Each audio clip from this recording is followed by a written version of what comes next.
Okay, so I know people said they didn't want as many ancient sites or buildings or whatever decorating the background when I reported on what I was doing on my trip. But I'm now visiting the oldest building still standing in the world, which is the Step Pyramid of Djoser, who was a pharaoh about 4,700 years ago here in Egypt.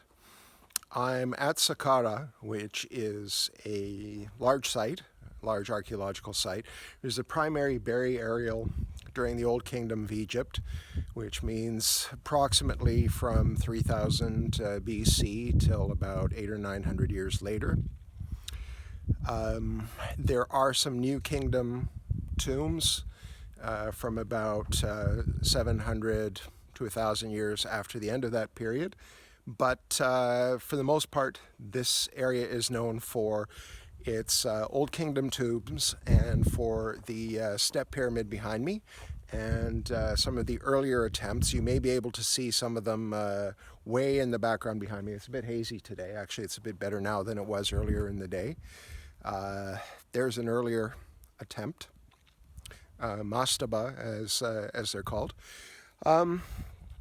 I first visited Saqqara in 1983 with my father, and I was enchanted by it, especially by going into the old tombs and seeing original carving and paintwork going back almost 5,000 years, which is something that those of us who were born and raised in North America don't ordinarily get to see.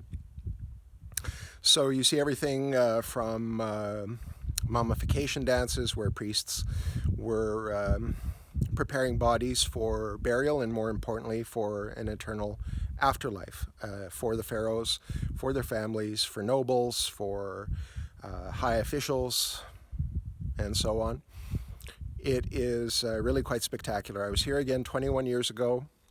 The problem is that on most of the tours that go through here, you hit a number of sites in one day, and you get maybe an hour, at most 90 minutes at Saqqara, which is really a gargantuan area. There are some places that are closed right now. I really wanted to get to the First Dynasty tombs, the oldest ones, but I still managed to get to a lot of the ones that are more elaborate and important. And inside the step pyramid as well. I'm at the north entrance, which is the original one from King Djoser's time. There's another one at the south entrance that was dug in about 2,000 years later. Strangely, that's the one that you can actually go inside, not this one. So I've been in Egypt a couple of days. One thing that is rather annoying is that with the small number of tourists, you may notice that you haven't seen any other people when I've been panning the camera around. Locals expect that you will make up from the shortfall if you're here. It already costs a fair bit to get into Saqqara, and a fair bit again to get a permit to take pictures. And then once you go to the various tombs, you have what are called chiefs of tombs who let you in, maybe do a brief description of what's inside, and then expect a large sum of money in exchange for what they've done, whether you've requested it or not. And I have not requested it a single time, but these services have still been provided. I got to the point where I simply told people, I said, look, I don't have any more money, which is true. I'm going to have to stop at an ATM to pay my driver back to where I'm staying in Cairo. In any case, it's gorgeous. It's absolutely gorgeous. This place, and as for the rest of my trip since I started in mid-August, going to a lot of places where there are few or no people, ordinarily where it's extremely crowded.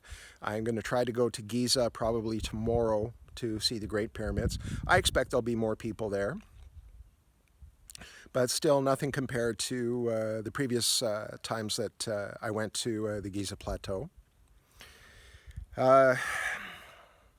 It's quite a shock paying the prices here again at tourist sites, because in Turkey, sites that are really quite remarkable, you pay pennies compared to what you pay here. Still, people come to Egypt for a reason. There is plenty to see. It does get a bit repetitive after a while. The artistic styles, despite innovations now and again, were remarkably consistent over a period of about 3,000 years. In terms of hieroglyphics, drawings of animals, positioning of bodies of the pharaohs, which foot went forward, what was portrayed, what was not portrayed, the styles of cartouches, and so on. Still, I know that I'm incredibly lucky to be here, and I am enjoying myself. Yesterday I went to the Egyptian Museum, which contains a lot of the artifacts that came from places like this. There is a grand Egypt museum that is under construction. Was supposed to open in 2011, is now slated to open next year. We'll see. In the meantime, I do recommend a visit here if you do get the chance. Cairo is about an hour away from here by car. It is an absolute zoo. It is a gargantuan city, but I've always loved it. The energy, the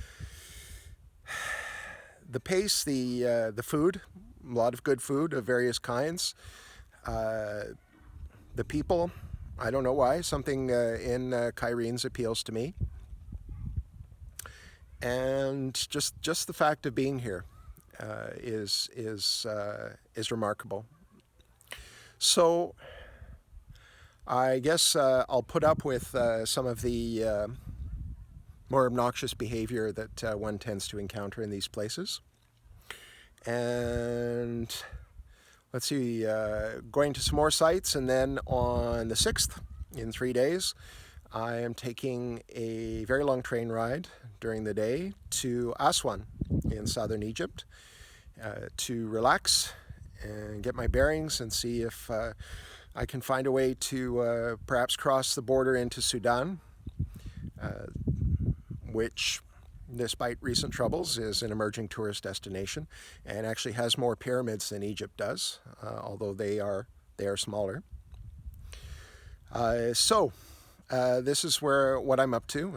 It's been a long time since I reported on my activities, since I showed myself, I guess you could say. I'm still carrying my haircut from Tatvan in eastern Turkey. Not too bad, I guess, a week in. And yeah, enjoying being in the warmth again. It's 23 degrees in Aswan. By the time I get there, I expect some days over 30. So for those of you in colder climates, all I can say is yes. Yes, I am an asshole. Thanks very much for watching. And perhaps I'll do one of these again in the not too distant future. Bye for now.